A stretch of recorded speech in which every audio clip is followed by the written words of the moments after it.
Welcome, everyone. I'm Suzanne Borden, Moment Magazine's Special Projects Manager, and I'd like to welcome you to today's Zoominar, Save Yourself from Zombies, Bigfoot, and Pandemics. We are so thrilled to have Max Brooks joining us today. Please note that today's conversation is being recorded and will be posted later this week. Towards the end of the session, we will open it up for Q&A, so please type your questions in the Q&A box, which you can find on your screen.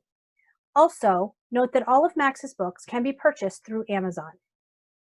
After today's program, you can find additional interviews with Max on our website at momentmag.com.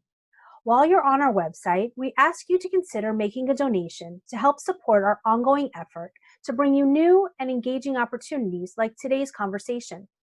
We also hope you consider subscribing to the magazine. Our brand new issue is now out, and you will find Max's book on the back cover.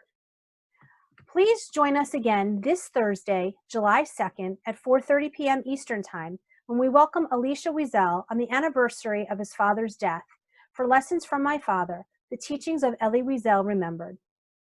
Next Tuesday, July 7th, Moment Israel editor Ita Prince Gibson and Moment deputy editor Sarah Brieger will join us for a conversation about how COVID-19 has become a gendered issue in Israel and the consequences it's having on women. You can register for both of these upcoming Zoominars, as well as watch our previous programs by visiting momentmag.com. Now for today's conversation. Save yourself from zombies, Bigfoot, and pandemics with disaster preparedness expert Max Brooks. Max is the internationally best-selling author of World War Z, The Zombie Survival Guide, and his latest book, Devolution. And while these zombie and Bigfoot themes books have been extremely successful, his ultimate goal is to challenge old ways of thinking and to encourage mental agility and flexibility for problem solvers and leaders. Max's unique and unconventional writing has led to his work with the U.S. military, where he holds dual fellowships at the Atlantic Council's Brent Scowcroft Center for Strategy and Security and the Modern War Institute at Westpoint, where he has co-edited 2 books on teaching military science through science fiction. Joining Max today is Nadine Epstein, editor-in-chief of Moment Magazine. Please welcome Max Brooks and Nadine Epstein. Hi, Nadine. Before we talk about your writing and we talk about your books, I'd like to acknowledge that today is actually a very sad day. Carl Reiner died last night. And I know he was your father's lifelong and very, very close friend and a big part of your family. Yeah. And I can see from even the messages people are sending us right now that all of us want to send condolences to you, to his family, to your dad. And so I just wanted, and I thought perhaps before we get started, we could talk a little bit about Carl and maybe some of your memories of him. I assume you've known him you've known him your entire life. Yeah, I've known him my whole life since I had a life. Yes. And I can say, Carl, my dad's friendship with Carl goes back 70 years. They became friends in 1950. So their friendship is old enough to collect Social Security. And Carl, I'll say this, that a lot of people in show business are not the same person in real life that they are on the screen or on the stage. And some of the publicly nicest people are some of the most horrible human beings when you meet them in person. That's why I always make a point of trying never to meet people I admire publicly. But Carl was the real deal. Carl was a sweet, gentle man. He was very kind and very funny and always very supportive. He was one of my biggest cheerleaders. Every time I did something, every time I was on Bill Maher or when I had a new book coming out or an op-ed, he was so excited and he would call me and he would quell and he was a darling guy. And he was also, what I always admired about him was he was his own man. I know that we're not going to stray too heavily into politics on this talk, but I'll tell you, he hated Donald Trump hated him with a passion and didn't care if he lost followers and fans. And I thought that was very courageous of him. He said, "That is an evil man who does not deserve to be in the White House and is destroying this country. And if you love him, feel free to never follow me again. I don't need your support. I don't need your money. I don't need your patronage. Go away." And I thought, wow, go Carl, because he was always very clear about who he was and what he wanted out of life. And he loved what he loved. And he took a stand against what he thought was dangerous. And I really admire that kind of courage. Is there a particular memory of something that you, when you were a kid, of Carl that really stands out in your mind? Yes. When I was 12 or 13, we moved into a new house. We moved out of the hills of Beverly into a place called Santa Monica. And we were much more cloistered with people. And we had a dog, Pongo, who used to bark incessantly whenever we would go out. And when we lived in the hills, it didn't matter. Nobody heard him. But with neighbors, the dog would bark. And the neighbors would constantly complain. We didn't know what to do. And we tried, there was a new invention that came out called a bark collar. And it was an electric collar that would give the dog a shock if he barked. I don't think we ever used it. And I think the reason we didn't use it was because Carl Reiner tested it on himself. Oh. We got this new collar, and Carl said, "What is this?" And we go, "Oh, it's a bark collar." How does it work? I think you bark and it gives you a shock. And really? And I think he put it on his hand and then barked into it and got such a shock that threw it up in the air. And I don't think we ever used it on the dog, because if it was enough to take out Carl, what would it have done to our pit bull? That is Pit bull? We had a pit bull. That was my fond memory of Carl. Oh, that's that's a very sweet memory. How's your dad handling this loss? I don't think he knows. I don't think we'll know. I mean, I think it's expected, but it's still unbelievable. Yeah. I mean, no more Carl. I mean, that's how do you reconcile no more Carl? It's like you wake up in the morning and the sun never comes up. It's not supposed to come up. So I don't think he knows how he's doing. I think it's a sense of deep shock. You know, unfortunately not the first that he's had in the last 15 years after losing my mom. So I think this week right now will be a lost week, as anyone who knows grief knows, that the first week or so of a loss, you're surrounded by well wishes and energy, and then it all goes away. And we'll see what happens when it goes away, when the silence descends and Carl is not on the other end of it. Yeah.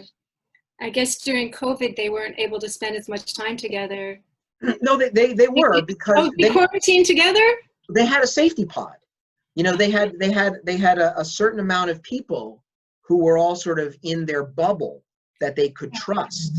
You know, my father was in his house. He had people who worked for him who were safe, who did not, you know, they were very careful. Carl had a few people around him that were very careful, and that was it. Okay. And they had each other. So yeah, my dad, this has been very hard on and it was very hard on my dad. Carl was his only means of escape, because my dad thrives publicly. So he couldn't do his lunches with all his other friends on his Friday lunches, couldn't go to the office, couldn't have an evening with Mel Brooks, which is what he does now, the big talks. So all he had was going to Carl at night, and the two of them would watch Rachel Maddow and yell at each other over the remote. So I don't know what's going to happen now. I guess you're going to be stepping in. You know, I can, but there's limits, because my dad's also a night owl. You know, he and Carl would stay up till 4 o'clock in the morning. Oh, okay. Wow. I mean, even now, the fact that you asked how he is, up until about half an hour ago, I didn't know how he was, because Carl died in the middle of the night, and my dad was there and didn't want to call us and wake us up. Okay. I woke up in the morning to a bunch of bereavement texts from friends on the East Coast who had just gotten up. Yeah. And so I couldn't speak to my dad until he woke up about an hour ago. Okay. Okay. Wow. Yeah. Well, let's thank you for being with us here today, despite all that's going on and despite your loss. And I wanted to talk I want to talk about your writing, and I want to talk about your new book, which I actually have a copy of. I think I had one of the first copies because I got it in February. I did, yeah, and forgot to have you sign it when I was with you in I guess the end of February before the world changed. When you asked me that question, when do we all start panicking? Yes, yes. And it turns out it was sooner than either of us imagined. So I just want to step back to World War Z for 1 second, which is one of his earlier books, and it was incredibly prescient social and political commentary. I mean, it illuminated, for those of you who haven't read it, it illuminated the government ineptitude and dangers of isolationism in face of a virus pandemic. It looked at what could happen when a virus hits in an election year. It looked at the role of China. It looked at journalism and much more. And devolution, by the way, and forgive me if I call, in my mind, it's devolution, even though I know it's devolution is about a volcanic disaster and Bigfoot in the American Northwest. And I was wondering what it says, what its commentary is about society today. You know, I was trying to illustrate the dangers of living in an interconnected world that's based on technology with no backup plan, because that's where we're living in. Globalization allows us to click a button and order anything we want, and it just shows up at our house, no matter where in the planet the physical goods are made. Technology, logistics, it allows us to walk into a grocery store nowadays and get fresh vegetables and fruit and prepared meals. You know, even when I was a kid, you walk into the supermarket, most of the things you saw were salted or dried or canned, and there was a little bit for, the fresh section. But now, that's most of your store. So it's a very comfortable world. It's an amazing world that we live in, but there's no backup plan. What happens if all that fails? And I wanted to sort of dig into that. But if I would have written just a regular book on the dangers of technology, you do a straight up TED Talk or something like that, you either scare people to death, they go, I don't want to hear that, or you put them to sleep. So I do what I always do, is I tell a story. And I love fictional monsters being solved with factual problems. So that way I get to talk about technology. And the premise of the book is that we have an eco community, this little town that's nestled in the Cascade Mountains. But because of the internet and drone deliveries of groceries and webinaring into work, these people get the comforts of Manhattan, but they get to live in the forest. And they get up and they telecommute, and then they tap on their phone and the drone drops their Amazon Fresh Direct. I mean, it's kind of the best of everything. But then Mount Rainier erupts and they're totally cut off. And they're forgotten because they're outside the blast zone, which blows out towards Seattle. And so nobody's even looking for them. And their groceries are running out and winter's coming. And these highly paid, highly educated David Sedaris fans don't know how to change a light bulb. And that's the least of their problems, because the volcano has also driven a pack of very hungry, very large Sasquatch creatures out of their traditional foraging grounds. And they need to stock up on calories too for the winter. And they come up against these urbanites who don't know how to do anything. So if you were going to distill my book into a bumper sticker, it would be Ira Glass and Fran Lebowitz versus Bigfoot. Wow. Actually, there was one scene in the beginning of the book where the drones are dropping the Amazon Fresh food, and that seems really kind of sci-fi still to me when I was reading in February, but now all around our neighborhood are little robots. They're not we haven't had maybe there are drone deliveries and I haven't seen them, but all the little white robots are going all around and they're delivering food. And this just appeared out of nowhere. It's like, it was just so, from when I read the book in February and then now. And it's wonderful. It's just a question of what happens when that fails. Yes. Because, you know, in my work in the Modern War Institute and at the Atlantic Council Brent Scowcroft Center, I do a lot of these tech conferences, and I see these wonderful new inventions coming down the pipeline that are going to change our world. But when I challenge the inventors about, well, what do you do when something goes wrong? They have no answer. They're not even thinking about that. Yes, well, nor did people who invented the internet think about the impact of the internet. Right. No, I mean, I remember in the 90s, you know, in the 90s, we all thought the internet was going to make us so much smarter. Yep. And it did, but it opened up new viruses and new pandemics and new. And I mean, it allowed Russia to attack our democracy and damage it without firing a shot, in which they were never able to do in the Cold War. Yep. So if we look at your books, you've done several books on zombies, one on Minecraft, which for listeners is a book about a video game, which actually I've never played, but obviously Max has, and now Bigfoot. But I think the overarching theme is always survival, and how do we survive? And I guess I was wondering, since you're an advisor to the U.S. military, what are you advising them about how we should be surviving pandemics, and how do we be prepared for disasters in general? What do you tell them? Well, you know, I teach creativity and communication. Those are the two things. And what I mean by creativity is our whole society, the military included, is a product of the Prussian model, which started in the 18th century. The idea of rigidity, standardization.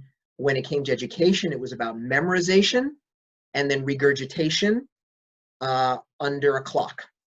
And it worked. That was the model for the Industrial Revolution. Whoever could standardize quickly enough at scale won the game of capitalism.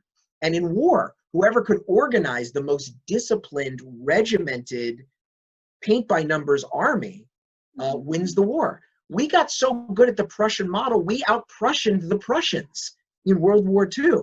That's how good we were. The problem is this Prussian model of right or wrong, left or right, click the box and move up, that's as dead as the dodo. It's all about innovation now. It's all about thinking creatively to get to a problem. So I lecture to the Army cadets about creativity, and not even just about having a creative idea yourself, because you don't have to be a creative person. All you have to do is be a courageous person. Recognize a good idea and then champion it. Because that's the problem in corporate America, that's the problem in the military, is there are plenty of creative thinkers out there, but nobody wants to stick their neck out because their neck will get chopped off. There's a system of punishment in place to penalize the creative thinkers if, God forbid, they fail. So I teach that. And then I also teach communication, because the truth is, in a republic, I'm the boss. I'm the voter. I'm the taxpayer. So it doesn't matter what great ideas you have if you can't communicate to me. And how many elections have we seen in our lifetime where it's been a nerd versus a jock, right? And the nerd's got all the notes, and he and she, they know, they're smart, they're capable. Just give them the job, and America's in a great place. But they can't connect. Yeah. Whereas the idiot, who doesn't have a thought in his head, is great at telling stories and about making it personal, making it emotional, making it human, and they win. Mm-hmm. So I try to teach, you got to be creative to get to the good ideas. And then once you have the good idea, you got to find a way to communicate it to the people. Okay. Well, let's switch and briefly, let me ask you a question, which we could talk about for the whole next half an hour, but we're not going to, because there's so many other things I want to ask you. But what can we as individuals, and maybe really, and as a country, and they're very different things, do to combat this pandemic, and what can we do to stave off the next? And it's a really huge question, so give us a little taste. But this one is a very simple answer. I mean, there are times in the life of a nation, of a people, when the problems are just so big that we have to depend on the powers that be to save us. You know, the Russians put Sputnik up, and we can't do anything. All we can do is pay our taxes, hope the taxes go to NASA, and NASA puts up its own satellite. But in this is all about us. If we wear masks and wash our hands and don't congregate and wipe down surfaces and do everything the experts tell us to do, we'll knock this thing out. If we give our politicians the breathing room to be courageous enough to shut this country down, I mean the whole country. I don't mean this state by state, county by county crap, because that's whack-a-mole, and that's never going to work. It's always going to make sure that there's a safe place for the virus to stay alive and fester. So if we shut this whole country down for 3 to 4 weeks, I mean the whole country, from Alaska to the Florida Keys, nobody go nowhere. If we did that, we'd win. It's that simple. Okay, but the president isn't going to do that. It's pretty clear. We're not and so what do we, I mean, obviously that would be the wonderful thing that we would do. We're 50 countries, we're like 50 nations. And as long as there's one nation that's not participating, we're always going to be behind it's always going to be whack-a-mole. But what do we do? That's just we're not that lucky right now. So, no, but as a society, and societies do this, you know, there's a weird sort of libertarian streak in this country, which is based on bullcrap, which says you have the freedom to do whatever you want, whenever you want. And that's only true if you're a hermit. But if you live in a group, in a community, and that community may be as big as the United States, that community has laws and rules and guidelines of who we want to be and how we want to live. And then there's a system of reward and punishment. yes. Right? And cultures change all the time. You know, used to be totally okay to smoke. Then we thought, you know what? It's not okay, because it's not just about you giving yourself cancer. You're blowing that cancer at me. That's not okay. And so as a society, we set up a system of rewards and punishments to discourage smokers. I know you would like to see fines for people who don't wear masks. I think that's something we talked about. Yeah, and I would find the businesses more than anything. You know, I would invest the money into the CDC's health inspectors and put letter grades on every single place of business, just like they do with food here in California. So as a consumer, I know that if I go into this grocery store or this restaurant or whatever, if they have an A grade, I know, okay, they're following safety precautions. But if they get a C or a D, I'm not, you don't get my money. I mean, and if you want to be, I mean, personally, if you want to get all crazy, I have a great idea. I think anyone who doesn't want to wear a mask, anyone who doesn't want to follow these priorities, anyone who says, well, this isn't communism, this is America, I say, fine. You get to go on a list, right? The list is called Freedom Unlimited, short FU. And as an FU, you get to do whatever you want. However, if you get infected, you go to the back of the line. You don't get to take up a hospital bed, you know, for me or for a pregnant woman or for someone who's hurt in a car accident. You don't get that. If you don't want to pay into the club of civilization, you don't get the benefits. So it's still personal choice. You don't want to pay the club dues? Fine. You don't get to be in the club. You don't get my hospitals. You don't get my medical care. If there's a vaccine, if there's a treatment, you don't get it. You didn't pay into the club. Go Jeremiah Johnson. Go live in the wilderness. And one more, once we're able to fully contact trace where viruses come from, I think anyone who willfully does not protect themselves and then gets infected and then infects someone else and someone dies, and that death can be medically, which it can be, traced back to you, you go on trial for manslaughter. Because that is no different than if you fire your gun in a crowd and you may not intend to kill someone, but that bullet hits someone and kills someone, you're going to jail. I think it should be the same thing. Wow. Let's step back a second. And I know from talking to you that you were dyslexic as a kid. And you are, because you're never stop being dyslexic. You don't grow out of it. You don't grow out of it. You just compensate, and which is an amazing thing, to compensate and become a writer.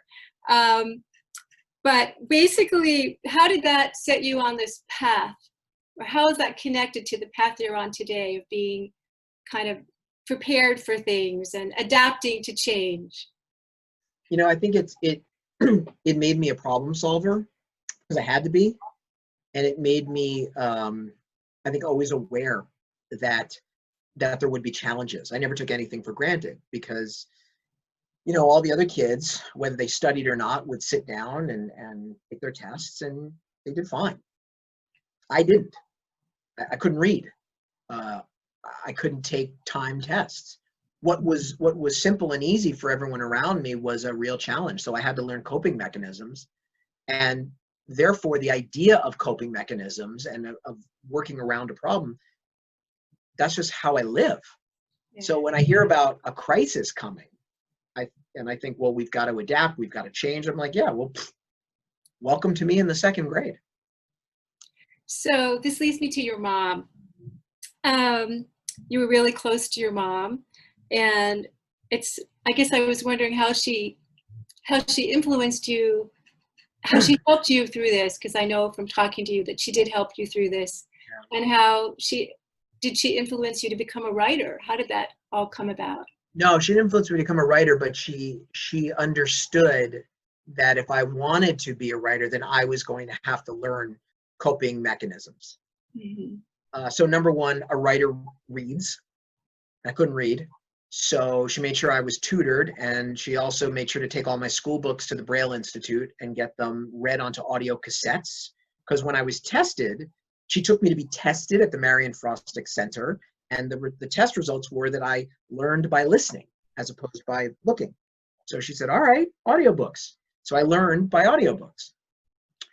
My penmanship was horrible.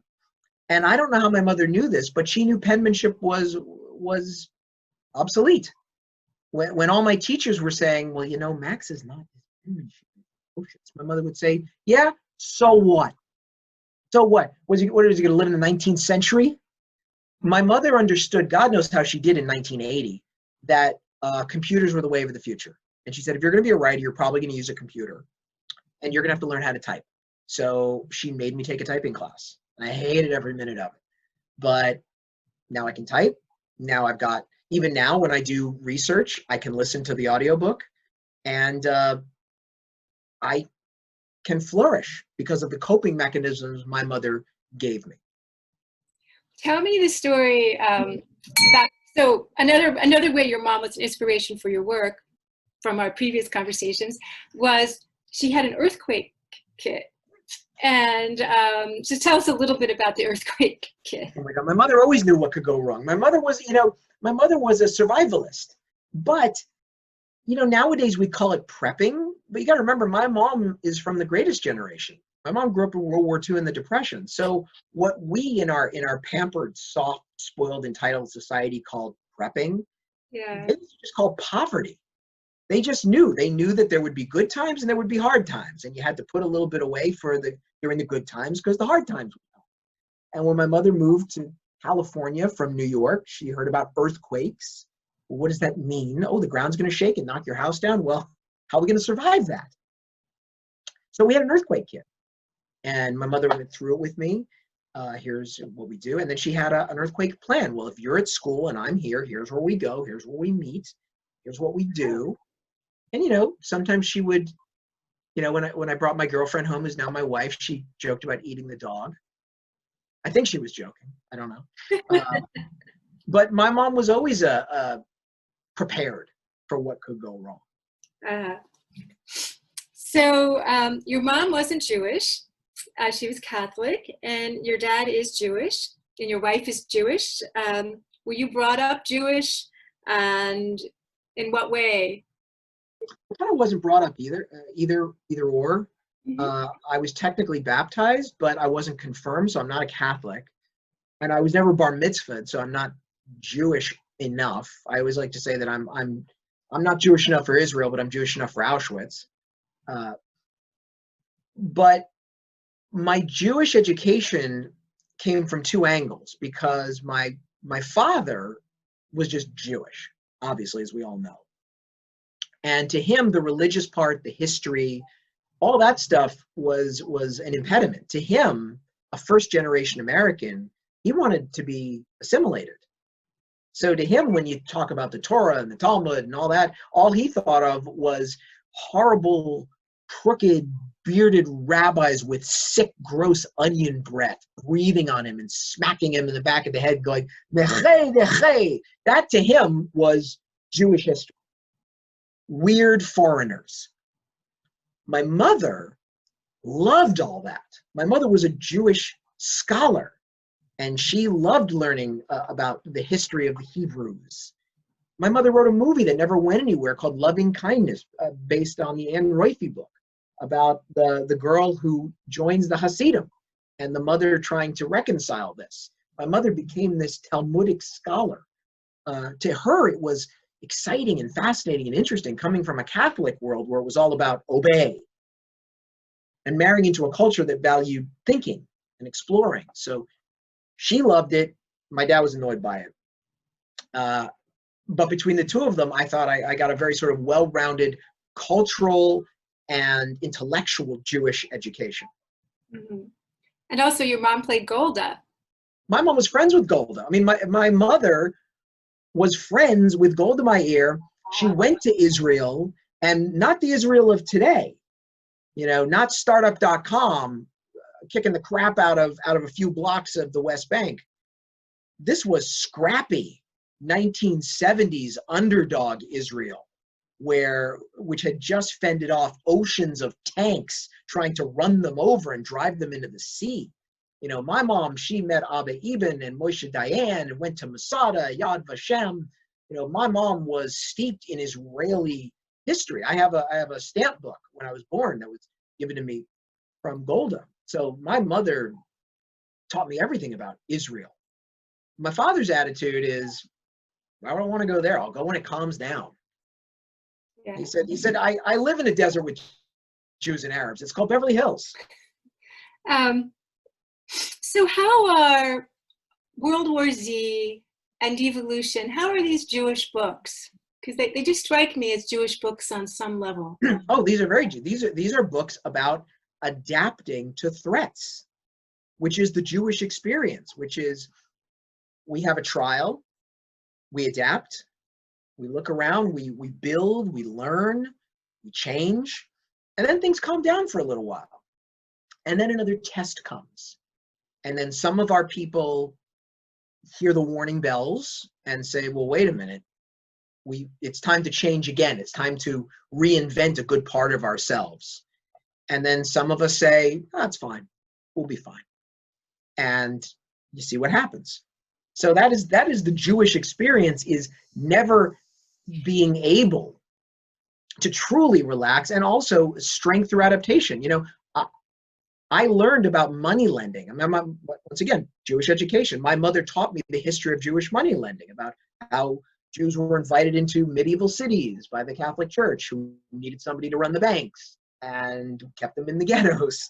But my mother taught me the reason Jews value education was because education could never be taken away from you. So once they kicked you out, it was better than owning a farm, because the Cossacks could take away the farm. They can't take away this. So wherever you had to settle, you could become from this, wherever you settle. So that was all my mom's education. Weren't allowed to own farms, by the way. Jews weren't allowed to own farms. So My mother told me that. My mother used to say Jews Yeah. weren't allowed to own land. Yeah. So what they could own was their education. All these stereotypes, my mother broke down for me. She said, why do you think Jews got into the diamond business? They're light. They're easy to conceal. You can carry them with you in the lining of your coat. Didn't hurt that we were tailors as well. So all of this, all these stereotypes about Jews were really sort of broken down by my mom, which then allowed me to teach my non-Jewish friends where these stereotypes came from. Mm-hmm. Well, you actually told me, and maybe I got this wrong, that your mom said, was it your mom or your dad said to you, don't be a German Jew, be a Polish Jew? That comes from me. That's just That from me. comes from you? Oh, okay, that's Yeah. your own. Okay. Yeah, Tell us what that means. it's the history of the Jews. Is that, when Hitler rose to power, Russian Jews, Ukrainian Jews, they knew they were Jews. They knew, oh crap, it's talking about me. So we're just going to swap out the Cossacks and the Russians and the Ukrainians for the Nazis. Whereas German Jews, oh no, we're German. We're German. It's fine. Don't worry about it. When they're chanting in the street, Jews will not replace us. They're not talking about me. President doesn't know about that. He doesn't know. He doesn't know. It's fine. They'll never come for me. Come on. My father fought for the Kaiser. My father had an Iron Cross. I'm not even fully Jewish. I'm fine. That's what I mean. Well, let's step back a second. We only have a few more minutes because they want to have people be able to ask questions. And so here you have this book that you've been working on for years, Devolution. It was supposed to come out, I think, originally in April. It got pushed back to June 16th. How did COVID-19 impact the book? And we had to adapt. Yeah. We had to adapt. I mean, I should have been on a book tour. Couldn't go on a book tour. So we had to set up Zoominars like this all across the world for me to do this. We had to delay the book by a month because when we talked about audiobooks are really important to me. Whenever I do a book, my audiobook has to be as good or better than the printed book. But we couldn't get people safely in the studios. So Random House sent out giant crates of sound equipment to all of us. We look like domestic terrorists. And with that sound equipment was a laptop, and we opened it up and powered it up, and the sound engineer could then direct us by Zoom how to set up our own home sound studio. So the whole cast of the audiobook could record their parts from their homes. So you want to talk about adaptation, Random House Audio, that's going to go down, I think, in the history of business as a company that knew how to be flexible and agile, as opposed to some companies that were just crushed by their own rigidity. Mm-hmm. So just tell us a little bit about the audiobook, because the audiobook for World War Z was amazing. Oh God, yeah. I mean, Carl was on that. Carl was on that. Carl was in the audiobook for World War Z. God bless him. So who's in the book one? This one we've got Judy Greer and Nathan Fillion and Kate Mulgrew. We've got Steven Weber. Terry Gross from Fresh Air plays herself, along with Kai Ristal from Marketplace. I wrote them in the book, and I wrote to him and asked him, could I use your name? He said, fine. And then when it came time for the audiobook, I said, hey, I know this is really cheeky of me, but would you mind playing yourselves? And they did, and they had a blast. So we got really lucky. That sounds great. So I saw that Sunday was your dad's birthday, and I was wondering how you celebrated it under COVID-19 restrictions. Oh yeah, no, we celebrated through glass. We brought him a cake. I wiped down the box. We had to microwave the cake a little bit. It was still okay, but maybe a little soggy, but it's all right. And then masks, and he gave it to him, cut off a slice, gave it back to us, and then we talked to him through the screen door. Because that's how it's been. We have not been in the house since this started. We haven't touched him. My son, his grandson, has not hugged him since this has happened. Yeah, it's been hard. Well, before we go over to questions, I just was wondering, is there anything else you'd like to tell us about or mention? Yeah, you want to talk about adaptation? Once again, a tribute to my mom. I'm doing these little vignettes on the History Channel, historychannel.com, called History at Home. And I'm doing a lot about the history of diseases. So why do we wash our hands? Who invented washing hands? So I did a piece on Ignaz Semmelweis, who invented washing hands. Joseph Lister, who invented the idea, crazy, of doctors washing their equipment and their clothes and their operating rooms. We've got one coming up Who invented the mask? The series of doctors who first discovered that germs could be breathed, and then putting cloth to stop it, and then a bigger, heavier mask to protect you from breathing them in. So that's all going out. Look for history at home. That sounds really, really fascinating. Suzanne? Yep. I know we have a lot of questions. We do. Thank you both so much for that really wonderful conversation. The first question we have for you, Max, is how did you come up with the titles for World War Z and Devolution? Oh, well, World War Z was thrust upon me because of, I would just say, straight out gender bias, straight out sexism. Let's just call it what it is. Title was Zombie War. That was what I called it, Zombie War. But Random House at the time, the corporate structure at Random House believed the word zombie would scare away women readers. Their whole thing was that, like, women are not into this. This is just like young men. And if you say the word zombie, they're not going to be into it. And we want to sort of have a broad appeal. So can we sort of hide it somewhere? And then my book agent, the late Ed Victor, said, what about World War Z? And I was like, great. Devolution was the original title when I sold it as a movie many, many years ago. Because what happened was, first I sold it as a movie, and then I got the book rights back. And then we spent a year in panic crisis mode trying to find a different title, because the word devolution also means Scottish political independence in the 1990s. And my British publisher was like, but can you find a possible other title? You know, we don't want to get sticky and we don't know. And it might be confusing. And we went through 100 titles. And finally I said, look, this is the only one that I came up with originally. Every other title that we try has already been taken or is lame. We just stick with it. I said, I promise I'll do a Scottish apology tour if I have to. So that's how we came up with these titles. Interesting. I find it fascinating that the publishers were saying that women and girls wouldn't be interested in science fiction. How do you think that stereotype can be changed? Don't play into it.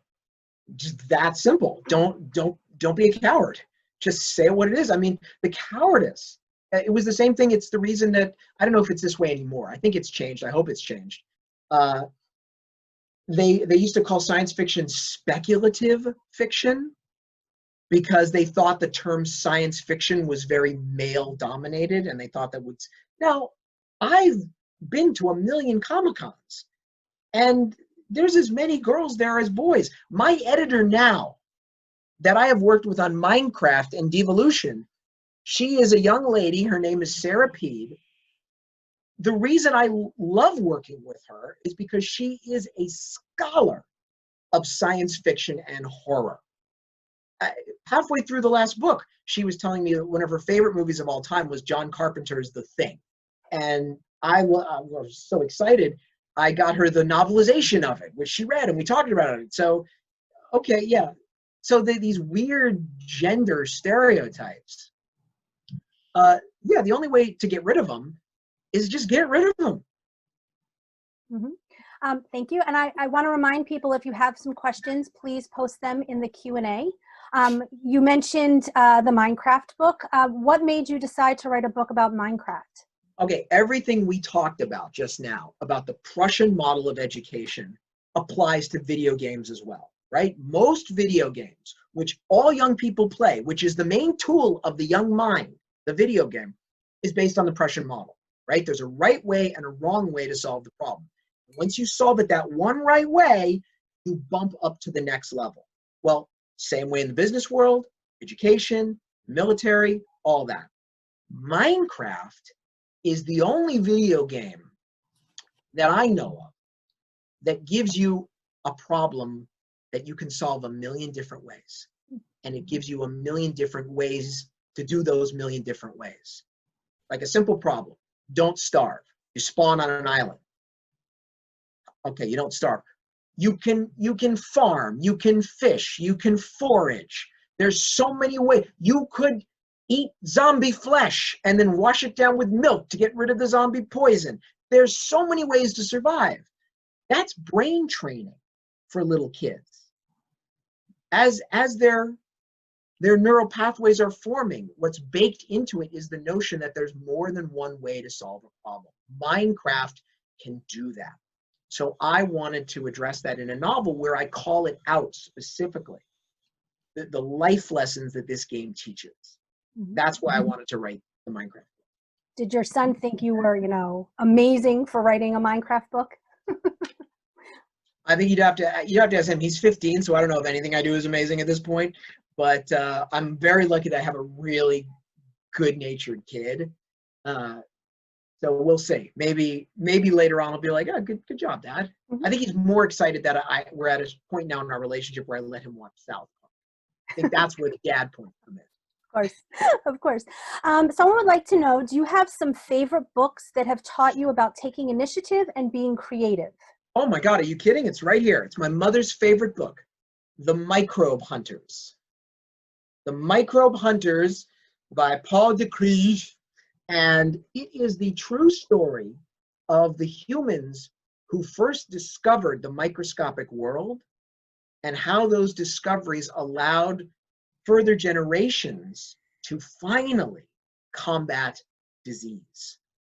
So it starts with Leeuwenhoek, this weird Dutch dude who liked to grind lenses in the Renaissance.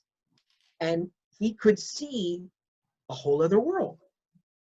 And then went to Spaziano, who learned that these germs don't just spontaneously grow from Jesus or the devil. There's actually a process called life. And then it goes on to Pasteur, and it goes on to the people who cured all these other diseases. Koch, the man who cured syphilis. It's an amazing read. My mother read it to me when I was a little kid. I just listened to it again when this plague started. If you want to talk about creativity and courage and standing up to conventional wisdom, because you know something is right, and by the way, getting support, because Leeuwenhoek probably could have been burned at the stake. But just at that point, what we said before, champions, the British College of Medicine was just starting. So they were like, wait, this Dutch guy is not crazy. Show us your invention. So it's a wonderful book. I can't recommend it enough. Great. Do you have any others, or that's your top one? I would say right now there's my top one. I think there's another great read that everyone should read, particularly now when we hear from the White House that there was no plan with COVID-19. Come on, it hit us out of left field, right? We weren't ready for this. Who was ready for this? Who could have known? Dun, dun, dun. Look. Very important to bring up. I forgot to ask that question. Oh, look at this. It's the government's master disaster plan that you can look at on the internet. You don't need security clearance. The government wants you to look at it. It's called the National Response Framework. And you and me and all of us have paid for this. And we've trained a whole army of experts because it tells everyone, from the president down to the local sheriff, when the doo-doo comes down, here's everybody's job. And if you were, well, they can't have everything in there. Oh, look, there's a whole annex.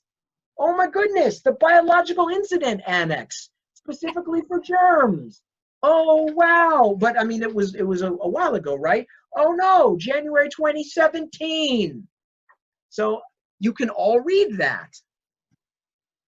Thank you. Tell us what's in that, by the way. There's a couple things in there that we don't know about. Yeah, let's take a look, shall we? Remember how they were talking about PPEs? We don't have enough PPEs. Oh, who would have known, or no one would need masks and stuff? And remember they talked about, what was it? The Defense Production Act? Well, look at here. Oh my goodness.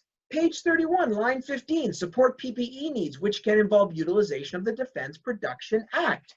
Remember when we were told, well, we can't nationalize the response, right? Can't do that. That would turn us into Venezuela. Well, the whole reason we have these, and the reason these were written not just by generals and economists, they were also written by constitutional lawyers, is exactly so we don't become Venezuela. So in an emergency, we don't have to invent laws on the fly and accidentally backslide into dictatorship.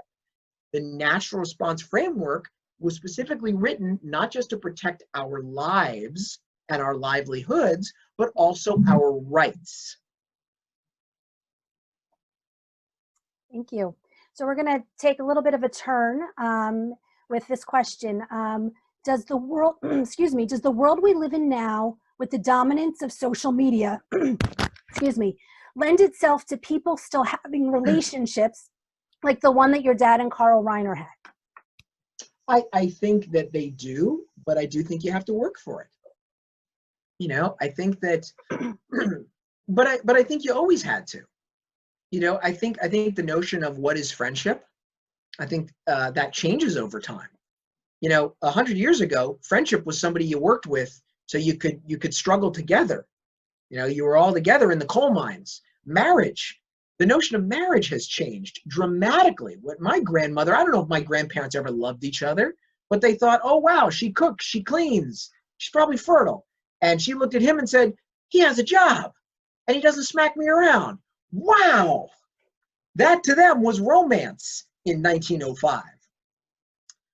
Things change. And in a society now where you can order up anything from food to sex, depending on what app, I think you need to work a little harder on yourself. We all do. Who am I? What do I want? And what does it mean to have a meaningful connection? And I think it's going to be very telling when this plague ends and a nation of shut-ins has to reintegrate. I think that will be very interesting. Mm-hmm. Mm-hmm. Here's one about your book. Why did you choose China for the origin of the virus in World War Z? And were you surprised when the pandemic started in China? No, I mean, I didn't choose China. I mean, China actually did this with SARS. Everything in World War Z is based on reality. And China's a dictatorship and it crushes the press. And SARS was suppressed. And then suddenly it appeared all around the world and killed my dad's show. It's true that the producers had just gone to Toronto just as SARS hit.